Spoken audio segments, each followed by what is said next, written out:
Hi, welcome. We're on 118th day. And I'm Megan. I'm the graphic designer, and I do mostly the kids and the videos. So if the videos you see every Sunday morning or afternoon or whenever you watch it for the kids, that's me. And this is my husband. Hi, my name is Pablo. I am married to Megan. We've been married for 6 years, going on 7. And we have 2 beautiful boys. One is 5 and one is 1.5. And I'm glad to be here. Yep. So we read Judges 8 and 9. And we started at verse 18. So what stood out for you in this whole thing? Well, I really like the story of Gideon in general because I think it's one of the men of the Bible that I think is a little more relatable. There are some men in the Bible that might as well be superheroes, but I don't think Gideon is one of them.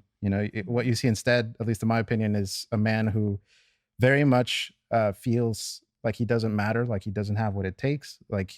Especially when God calls upon him, he feels like the task at hand is really not meant for someone like him, right?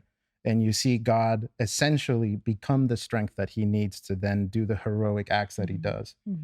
And you see his struggle, right, with that. At every moment where you would think, oh, surely by now he trusts God, he requires yet more signs from God or reassurances from God, and God is able to do that.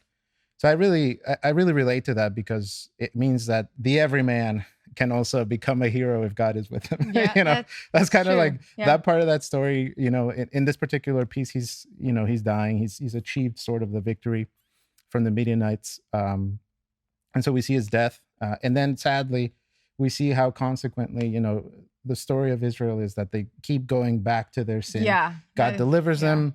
And sure enough, they come back, and that's sadly what happens. And so his children kind of show a lot of that heart of greed and evil. And I don't know if you want to speak to what the children do, but well, the first thing that stood out to me as well was where after he died, the Israelites went back and worshiped Baal, and I thought that's so crazy. And it even said that they forgot their Lord, their God, and they kind of like. Everything that Gideon did for them, they took for granted. And I just thought like, man, what is up with these Israelites? They just keep falling back to their same habits. And the same with the kids. I mean, the one of the sons who was actually one of Gideon's mistress's kids went back to his hometown, and he went to his mom and his uncles, and they said like, hey, do you want all 70? Like Gideon had 70 sons. So that's just the sons. I don't know how many daughters he had, if you think about that. He liked the party. And so he goes to them and he said, hey, do you want these 70 men to rule your people? Or do you want this one guy? But remember, I'm your flesh and your blood. Of course, he throws that in there. And then, of course, they favor him and they choose him. And they gave him money, and then he goes with that money that he got, and he goes and hires somebody to go kill all 70 of the brothers on one rock. That was really interesting that they kept saying on the one rock. And I thought, it was like, how did he gather all of them on one rock and get them all together? I don't know. There's some detail there. And I think some context that we probably don't get that they got. Maybe some symbolism around that. That's what I was thinking, because it kept saying that. It was like, I think it was mentioned once or twice. After that, and I thought, there must be something. There's some significance to that. So, and then I think that was kind of it that stood out to me in Judges. Was there anything for you? I think that it's frustrating when you read something like Israel after seeing such a miraculous deliverance. And it's not the first time that will happen either in the Bible. It happens a bunch of times. And God always delivers them, and there's a pattern of them going back. And it's easy to get frustrated at that, yet sadly, I think it's also relatable. We do because, the same. We're not perfect. And that's kind of the crazy thing. We live on this sort of back and forth of guilt and then feeling forgiven, maybe happy, maybe at some point even judgmental, which is what we do when we read about somebody else doing that. But really, that is the cycle of humanity. It is the mercy of God overcoming every flaw that we have that is continuous, right?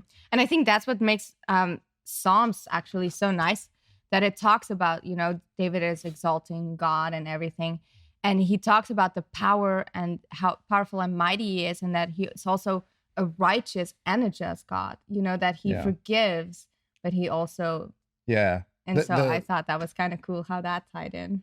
Yeah, the Psalms thing was really cool to me too, like because the Psalm is really short in itself, but it talks about how righteous God is, and it keeps saying that God is holy, right? And as we understand holy, be like set apart, and he talks about how these previous great men of the Bible, he talks about Moses, and I forget who the other guy is, but it talks like, hey, they walked with God, they obeyed God, God was with them. Yeah. And then one line specifically stood out to me where I'm paraphrasing here, but it said something like, and God revealed himself as like a merciful God, but yet also was, punished their mistakes or handled their mistakes. And so it just, even to the best of them, right? You see that God is still who he is, no matter what. True. And so, I don't know, that was pretty cool to see. That was cool. Yeah. And then when we saw in Luke, that's when Jesus died. He gave his last breath. And we saw that one of the guys who is also a member of the Jewish High Council, Joseph, he didn't agree with them. And he went and he asked, hey, can I, he went to Pilate and he asked, hey, can I have Jesus's body? Can I go bury him? And, Mary and everybody watched and they saw him getting buried and they wanted to go and bless him, anoint him. But then, they prepared everything. And the next day was a Sabbath day, so they couldn't go. And so they went the day after that. And when they got there, Jesus wasn't there. And yeah, I just thought it was really cool that, they wanted to go and bless and anoint him. And, I don't know. Hard to love, man. Yeah. You can think like it's only been barely 3 days, if you call it that. Yeah. And they're grieving and they're scared because literally like now the cult of Jesus is essentially a fugitive cult, right? And so they're all hiding, and yet these women are able to, they have the courage and strength to really overcome that fear and go out of love to see their master, right? The one thing that I thought was really cool about that stood out to me is, it says in the passage that when they go back and tell people, right, they see the angels in the tomb and they're like, oh my goodness, like, they go back and they tell everybody, and it says that everybody basically didn't believe them. Yeah, they thought this story was too great to. But then Peter, says that he ran. He ran back, and the life of Peter is yet another one that is really touching, in my opinion, because he's kind of that guy that has good intentions, has the zeal, but wants to do things in his own strength, and time again that strength fails him. Yeah. Right. And right now he's just come off of a really low point in his life where he denied Jesus, feels that guilt, I imagine. Yeah. Hearing that there's any hope of Jesus coming back, you really see what his heart truly was for him. Right. You see him deny him. And yet on the other step, you see this, right, this affection. And then later on, Mm-hmm. if you've read that, we're not there yet, but you see him be restored. So I think it's it's awesome. Really quite an inspiring story. Yeah. Yeah. And then we just have the last one was Proverbs, and that was kind of like a head scratch. It's like, huh? A little bit. Yeah. A lot of Proverbs to me is that way sometimes. I tend to actually love Proverbs. Sometimes there is this funny meme on Facebook or whatever, and it says, when you read Proverbs and you question yourself, am I the fool that they're talking about here? That's funny. I thought that was hilarious. Yeah. But yeah, there's so many things that you relate and you think, or sometimes when you feel all high, I'm such a good person, and you're like, oh yeah, those fools. And then other times when you really struggle and things are hard and you read it and you go, ooh, I'm that fool. That it's kind of hard. But yeah, what did you understand it? I think there were two. I'm just going to read them for context here real quick. I think I got the first one, more or less. It says, fools mock at sin, but among the upright there is favor. Right? And I think that in itself is actually, that first part specifically, I think has a lot of importance. Because I think as Christians, I don't know that a lot of us mock sin necessarily, but sometimes we tend to grow more and more okay with it and allow it into our lives, and it becomes habitual, and pretty sure our heart becomes hardened to that. It's not sensitive to that anymore. And I think once that progresses long enough, you approach this territory. Mine, I read it in the New Living Translation, and mine actually said, "Fools make fun of guilt," which is interesting to me. That's an interesting way to put it. Yeah, because you can sin, but sometimes there's not a lot of guilt if you do it more and more and more.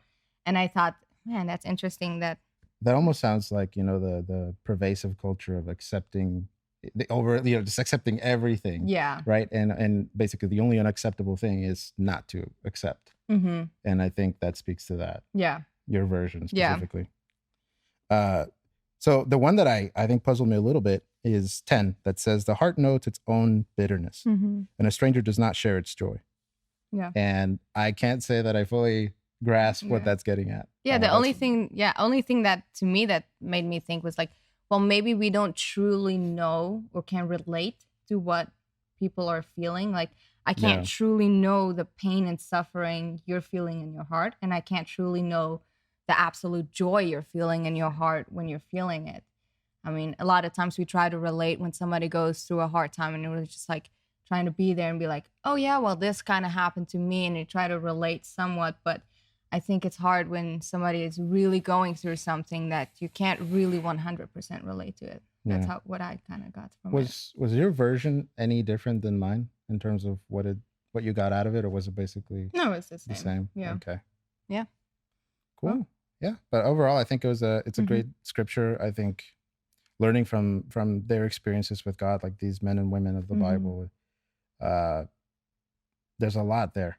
Especially like as we put ourselves in their shoes, as we try to humanize the character, because the Bible is not known for a lot of great detail at the character level or something like this, but a lot of the choices, if we think about the situations that they're in, it can become a lot more relatable, I think. Yeah, that's true. Well, thanks for joining me. Yeah, I had thank so you. much Thank fun. you for having me. I appreciate being here. Well, have a great day. Bye.